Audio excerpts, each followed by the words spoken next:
ತಾಯಿಯವರು ಆ ಅಪಘಾತದಲ್ಲಿ ಇದಾದರು, ಕಾರ್ಯಗಳು ಹೆಂಗೆ ನಡೀತಾ ಇದೆ ಏನಂತ? ಕಾರ್ಯಗಳು ಮಾಮೂಲಿ ಹೋಗೋ ಥರನೇ ಹೋಗ್ತಿದೆ, ಏನಿಲ್ಲ, ಎಲ್ಲ ಚೆನ್ನಾಗೇ ನಡೀತಿದೆ. ಅಂದರೆ ಎಲ್ಲರೂ ಬೇಜಾರಲ್ಲೇ ಇದ್ದಾರೆ. ಕಾರ್ಯ ಏನಿಲ್ಲ, ಹೋಗ್ತಿದೆ, ಚೆನ್ನಾಗೇ ಹೋಗ್ತಿದೆ. ಕಾರ್ಯದ ಬಗ್ಗೆ ಏನಿಲ್ಲ. ಅವತ್ತೇನಾಯಿತು ಅಂತೇಳಿ ಸರ್? ಅವತ್ತು ಅಂದರೆ ಮಾಮೂಲಿ ನಮ್ಮ ಚಿಕ್ಕಮ್ಮ ನಮ್ಮ ಅಜ್ಜಿ ಎಲ್ಲ ಬಂದಿದ್ದರು ಹೈದ್ರಾಬಾದ್ಗೆ, ಮಕ್ಕಳಿಗೆ ರಜೆ ಇದೆ ಅಂತ ಹೇಳಿ ಇದ್ದರು. ಅವ್ರು ಸ್ವಲ್ಪ ದಿನ ಇದ್ದರು. ರಜಾ ಮುಗೀತಲ್ಲ, ಅವ್ರನ್ನ ರಿಟರ್ನ್ ಬಿಟ್ಟು ಬರಬೇಕಿದ್ರೆ ಅಪಘಾತ ಆಗಿರೋದು ಅಷ್ಟೇ.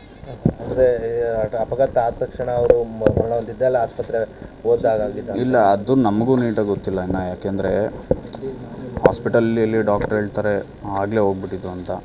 ಅಂದರೆ ಇವರು ಸ್ಪಾಟಲ್ಲಿದ್ದವ್ರು ಹೇಳ್ತಾರೆ ಇಲ್ಲ ಸ್ವಲ್ಪನಾದರೂ ಜೀವ ಇತ್ತು ಅಂತ. ನಮಗೆ ಇನ್ನೂ ಅದ್ರ ಬಗ್ಗೆ ಏನೂ ಸರಿ ಗೊತ್ತಿಲ್ಲ, ನಾವು ಜಾಸ್ತಿ ಇದು ಮಾಡೋಕ್ಕೆ ಹೋಗಿಲ್ಲ ಅದ್ರ ಬಗ್ಗೆ.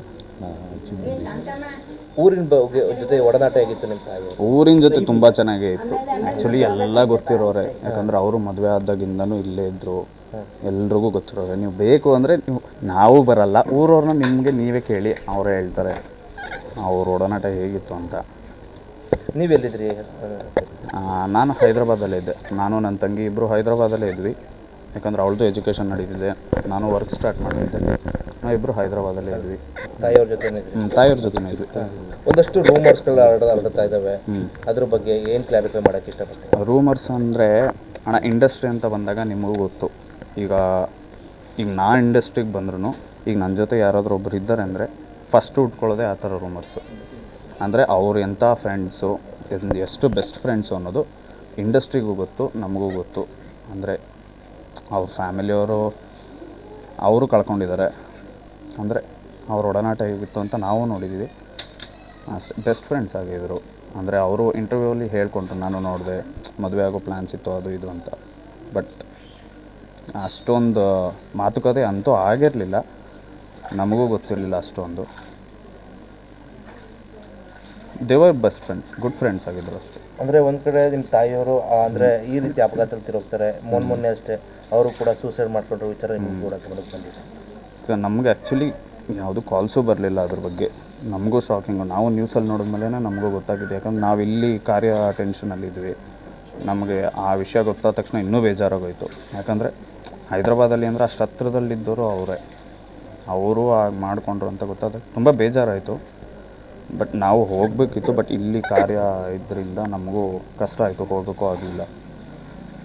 ಅಂದರೆ ಊರಿನ ಬಗ್ಗೆ ಅಂದರೆ ಮನೆ ಕಟ್ಟೋ ವಿಚಾರಗಳಾಗ್ಬೋದು, ಆ ಥರ ಏನಾದ್ರು ಕನಸುಗಳು ಕಟ್ಕೊಂಡಿದ್ರಾ? ಮನೆ ಕಟ್ಟೋ ವಿಚಾರ ಅಂದರೆ ನಾವು ಕಟ್ಟೋದಿಲ್ಲ ಅಂದ್ರೂ ತೊಗೊಳ್ಳೋ ವಿಚಾರ ಇದು ನಡೀತಾನೆ ಇತ್ತು. ಹೈದ್ರಾಬಾದ್ ಅಲ್ಲಿ ಫ್ಲ್ಯಾಟ್ ಇದೆಯಲ್ಲ, ನಾವು ಆಲ್ರೆಡಿ ಬಂದು 1 or 2 years ಆಗಿತ್ತು.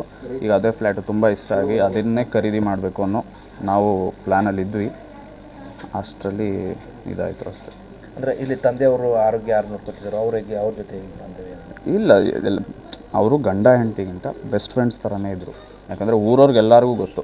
ಈಗ ನಾವು ನೋಡಿದೆ ತೆಲುಗಲ್ಲಿ ಏನೇನೋ ಟಾರ್ಚರ್ ಕೊಟ್ಟಿದ್ದಾರೆ, ಅದು ಇದು ಅಂತ ಅಲ್ಲ, ಅದು ಯಾವುದು ಸತ್ಯ ಅಲ್ಲ. ನಾನೇ ಹೇಳ್ತೀನಲ್ಲ, ಊರಿನವ್ರನ್ನ ಕೇಳಿ, ಅವ್ರು ನೋಡಿದ್ದಾರೆ ಎಲ್ಲ, ಅವ್ರ ಬಾಂಧವ್ಯ ಹೆಂಗಿತ್ತು, ಒಡನಾಟ ಹೇಗಿತ್ತು ಅನ್ನೋಂಥ ಊರು ಹೇಳುತ್ತೆ. ಮಕ್ಕಳ ಭವಿಷ್ಯ ಬಗ್ಗೆ ಏನು ಕನಸುಗಳು ಕಟ್ಕೊಂಡಿದ್ದಾರೆ ನಮ್ಮ ಭವಿಷ್ಯದ ಬಗ್ಗೆ ಅಂದರೆ ಅವ್ರಿಗೆ ಇದ್ದದ್ದು ಏನಂದರೆ ಹೆಸರು ಮಾಡಬೇಕು. ನಾವು ದುಡ್ಡು ಅದು ಇದು ಯಾವುದೂ ಇಲ್ಲ, ಒಂದೊಳ್ಳೆ ಹೆಸರು ಮಾಡಬೇಕು ಅಂತಿತ್ತು ಅವ್ರಿಗೂ. ಅವರು ಅದಕ್ಕೆ ಅಂತಲೇ ಇಷ್ಟು ವರ್ಷ ಕಷ್ಟಪಟ್ಟು, ಅವ್ರು ನಮಗೆ ಅಂತಲೇ ಅಷ್ಟೆಲ್ಲ ಕಷ್ಟಪಟ್ಟಿದ್ದು. ಸೊ ಅಂತಾಯಿತು ಅಷ್ಟೇ. ಇಲ್ಲ, ಏಪ್ರಿಲಲ್ಲಿ ಇದ್ದಿದ್ದು.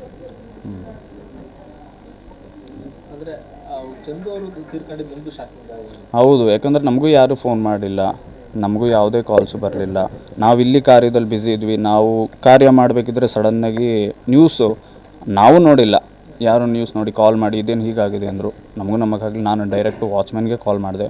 ಅವರು ಕಾಲ್ ಮಾಡಿದಾಗ ಹೀಗಾಗಿದೆ ಅಂತ ಹೇಳಿದಾಗಲೇ ಗೊತ್ತಾಗಿದ್ದು ನಮಗೆ. ನಿಮ್ಮ ಭವಿಷ್ಯದ ಬಗ್ಗೆ ಒಂದಷ್ಟು ಸಜೆಷನ್ ಕೊಡೋದು, ಆ ರೀತಿ ಕೆಲಸಗಳು ಮಾಡ್ತಿದ್ರೆ? ಹೌದು, ಯಾಕಂದರೆ ನಮ್ಮಮ್ಮನಿಗೆ ಸಪೋರ್ಟರ್ ಆಗೇ ಇದ್ದರು ಅವರು. ನಿಜ ಹೇಳಬೇಕಂದ್ರೆ ಸಪೋರ್ಟರ್ ಆಗೇ ಇದ್ದರು. ಯಾಕಂದರೆ ನಮ್ಮಮ್ಮ ಅಲ್ಲಿ ಹೋದಾಗ ಹೊಸಬ್ರು, ಅವ್ರೂ ಹೊಸಬ್ರು, ಎಲ್ಲ ಬೆಸ್ಟ್ ಫ್ರೆಂಡ್ಸ್ ಆಗಿದ್ದು. ಇಂಡಸ್ಟ್ರಿಯವರೆಲ್ಲ ತುಂಬ ಸಪೋರ್ಟ್ ಮಾಡಿದರು. ಅದೇ ಥರನೇ ಇವರು ತುಂಬ ಸಪೋರ್ಟ್ ಮಾಡಿದ್ದಾರೆ.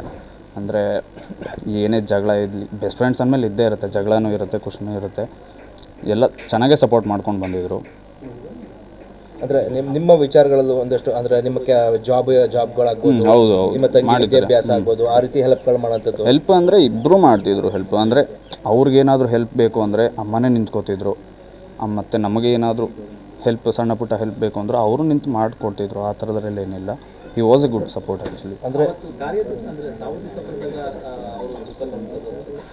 ಹೌದು, ಯಾಕಂದರೆ ಅವರು ಅದೇ ಸ್ಪಾಟಲ್ಲಿದ್ರಲ್ಲ, ಅವರು ಶಾಕಲ್ಲೇ ಇದ್ದರು, ಇನ್ನೂ ಆ ಶಾಕಲ್ಲೇ ಇದ್ದರು.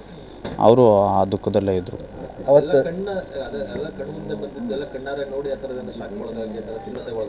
ಅದೇನು ಗೊತ್ತಿಲ್ಲ, ಯಾಕಂದರೆ ಎಲ್ಲರೂ ಕಾಲಿಗೆ ಟ್ರೈ ಮಾಡಿದ್ರು ಅವತ್ತು.